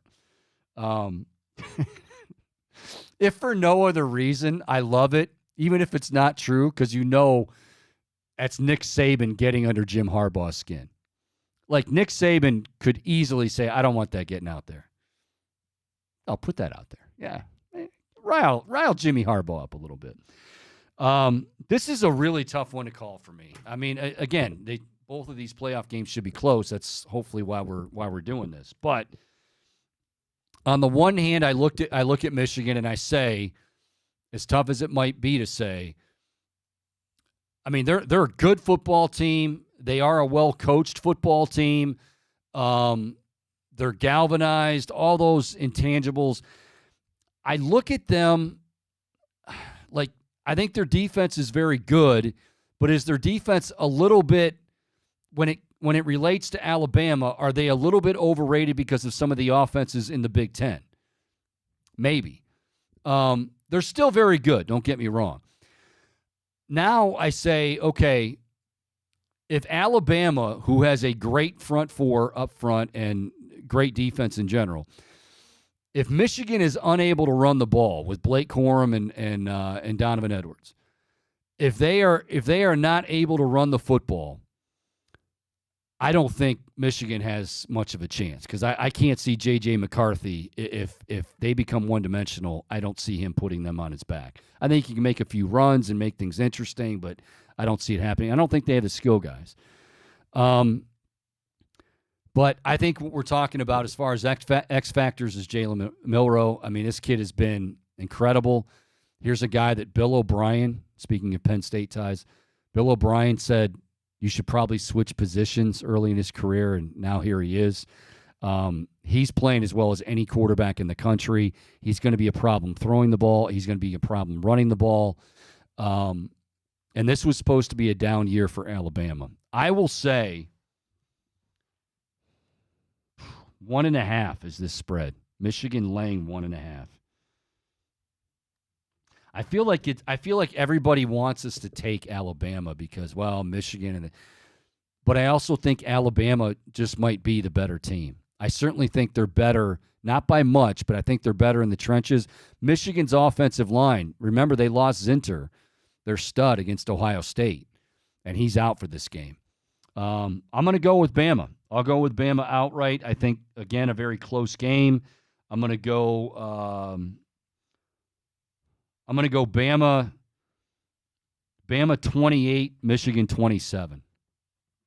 Wow. Yeah, I think it's a good game.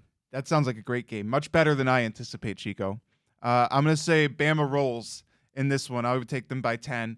Now, I think that Milroe is the difference maker here in terms of, like, you saw obviously how good that defense was against Kyle McCord, but the mobility of Milroe is going to just keep them on their heels, in my estimation.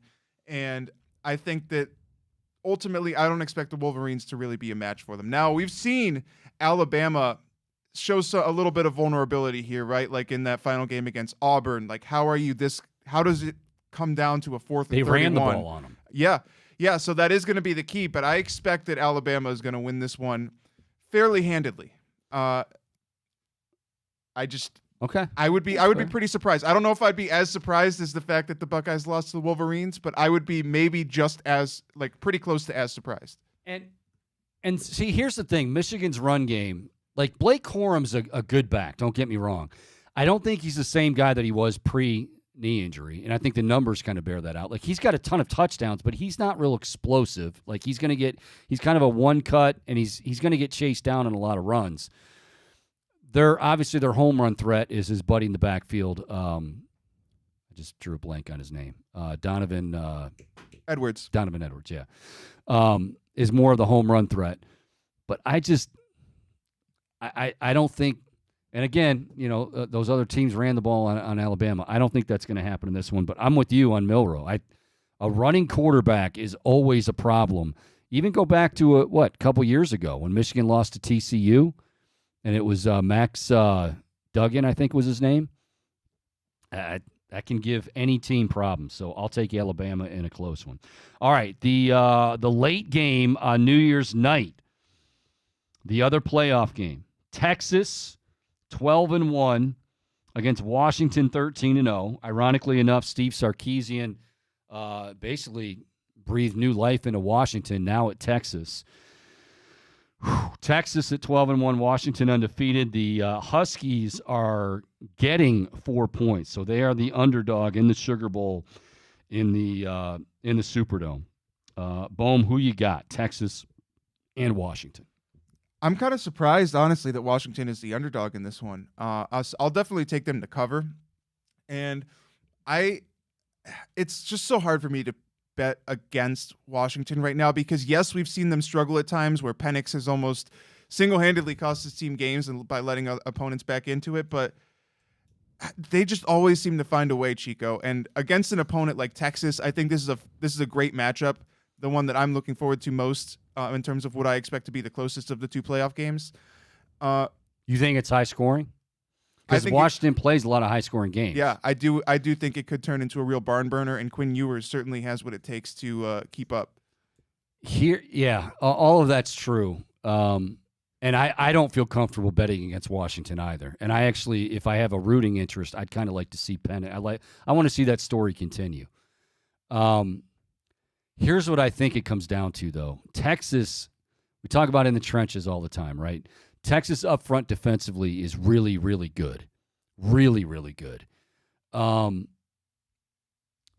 If Penix can't do what Penix does, which is just up and down the field, up and down the field, up and down the field, I just don't see how Washington's able to win that game. So I think I do think it could be a high-scoring game, but I'm going to go Texas in this one. I'm going to say Texas 42-35.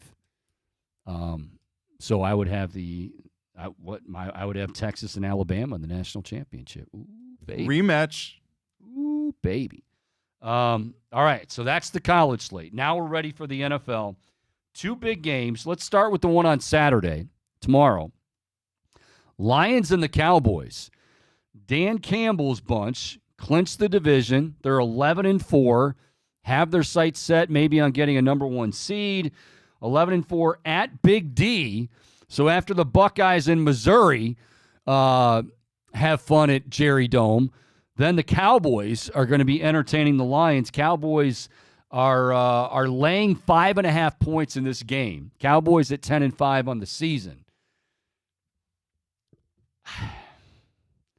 I don't know what to think with the Cowboys. I mean, I thought they'd bounce back against Miami. They didn't.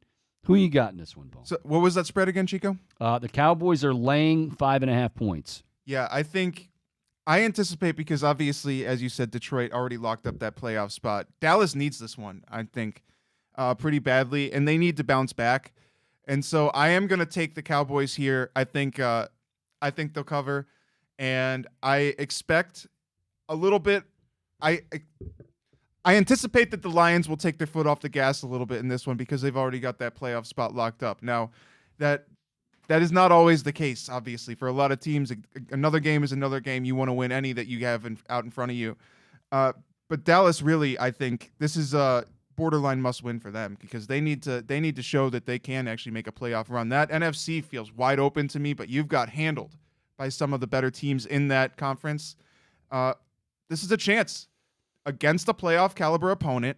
You can make a statement, and I think that Dallas does. I actually thought you'd go Lions on this. I got the Cowboys as well. I actually thought you'd go Lions on this one. I keep saying it, and I'm actually kind of rooting for him because I want to see him succeed. But I think Jared Goff's due for another oh-no game. Like I think he's going to make some plays, but I think he's going to have some of those Jared Goff-like panicky interceptions. Dallas's defense is very good. I think Micah Parsons is gonna get after him a little bit, and I agree with you. I think Dallas is playing with a high sense of urgency. So I'm gonna go. Man, do I think the Cowboys will cover 5.5? I think they're gonna win. Will they? Yeah. I'll say at home. Give me the Cowboys. We'll go 28-21 for the Dallas Cowboys on Saturday, tomorrow night. All right, Dolphins-Ravens, our final game. Dolphins at 11-4. Ravens at 12-3. Ravens just coming off a thoroughly butt-whooping, convincing win over the San Francisco 49ers. The Ravens are at home. They are laying 3 points at home against Tua and the Dolphins. I almost feel like that line's a little... I mean, Dolphins are good, but Ravens at home? Who knows what the weather's going to be? I'm not betting against the Ravens. I'll take the Ravens to win and cover that, and I'll go Ravens 30-20 over the Dolphins. I know, Chico, that the big thing with this game is, like, if the Ravens lose and the Browns can still get to that number 1 seed. But honestly, I'm more concerned with just how beat up this team is. I'm kind of hoping that the Ravens win, just so there's no doubt about it. The Browns are going to be where they are in the playoffs, and they could catch their breath a little bit in Week 18. Because I want to see some of these guys like Amari.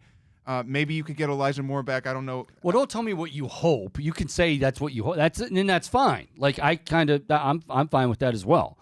What do you think's going to happen? I do think that the Ravens will win. I mean, I don't see how. It would take the Ravens shooting themselves in the foot pretty badly in order for them to lose this game. I don't think that impact of Tua to Tyreek Hill, especially with Waddle out of the fold for this one, I don't think that it's going to be enough for them to get it done. Okay, and that is, again, that is Pick 6 brought to you by Tipico. Can't wait. Tonight you got Ohio State and Missouri. I'm looking forward to that.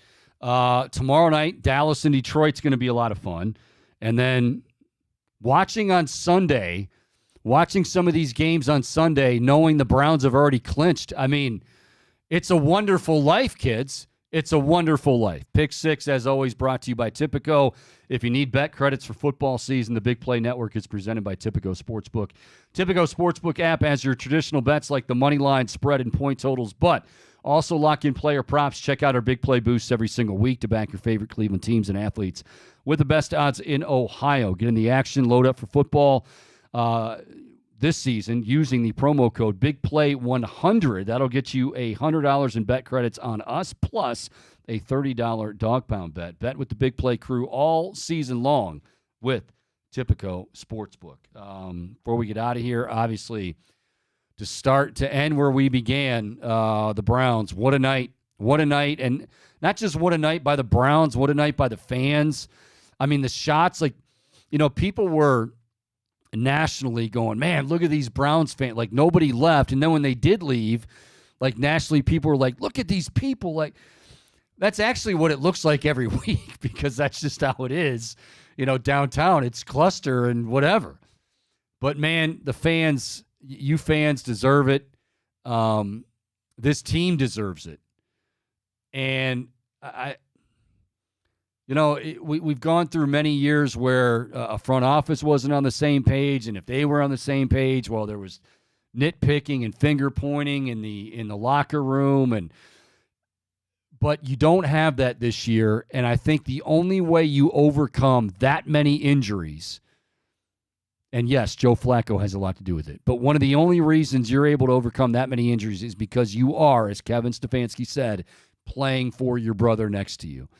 And you've got a front office locked in and in lockstep with each other. But, man, yeah, how can you not? Joe Flacco is just taking – we'll be talking about this. He even said it. He goes, I'll be talking about this. They'll be like, yeah, oh, you're the guy that played for the Browns in that great run. Yeah, I was a Super Bowl MVP for the Baltimore Ravens, but this is going to be – it's already – stuff of legend, but who knows what he can add to it. It's been a hell of a ride. It's been a roller coaster ride. We've been saying roller coaster since week 1, and all of these injuries and ups and downs. But this team is 11-5 in the postseason, and probably going to rest some guys against Cincinnati. I'm stoked. I'm stoked, and I feel good for the organization. I feel great for the fans. Opposing teams in those NFL playoffs, Chico, they're about to flack around and find out. That is an emerging meme. Is that right, Bo? It was a pretty great sign. I'm not going to lie. Yeah, I saw it. It was a sign at the game, too? Yeah. I've been seeing it on the memes everywhere and GIFs or GIFs or whatever they call those, yeah. Was it as good as your garbage disposal noises? In my opinion, no. Bo, I absolutely love how you're so, buttoned up. In my opinion, no. Just, pointing out the reality that these are merely my opinions and not regarded as fact. These opinions do not reflect the stance of the Chico Borman Show. Oh, we have no problem with that, Bo. No need for a disclaimer there. We are very comfortable hitching our wagon to your opinions and your beliefs. I'm sure you are. No doubt. Great job as always, Boom. All right, we're going to talk to you again next year. We will talk to you again on January 2nd. That'll be Tuesday. And that'll also be a Bold Ball breakdown where we look back. It's going to seem like a while ago, but it will be a while ago, to that Browns-Jets game last night. Look ahead to the Bengals game and just get ready for the playoffs with my buddy Nick Shook. That'll be coming up Tuesday at noon. But enjoy your new year. Goes without saying. Be safe. Sure, celebrate, have fun, but be safe and make it back for the new year for friends and family and all that. But it's been fun, and there's still more to come, folks. This book is not done being written, and that is a very, very good thing. Thanks to Michael Bohm. Also, thanks to Bill Landis and Dan Lobby from joining us from the Cleveland.com and Cleveland Plain Dealer. I'm Mike Chico Borman. Until Tuesday, Happy New Year. Enjoy your weekend. Be safe, everybody. See ya.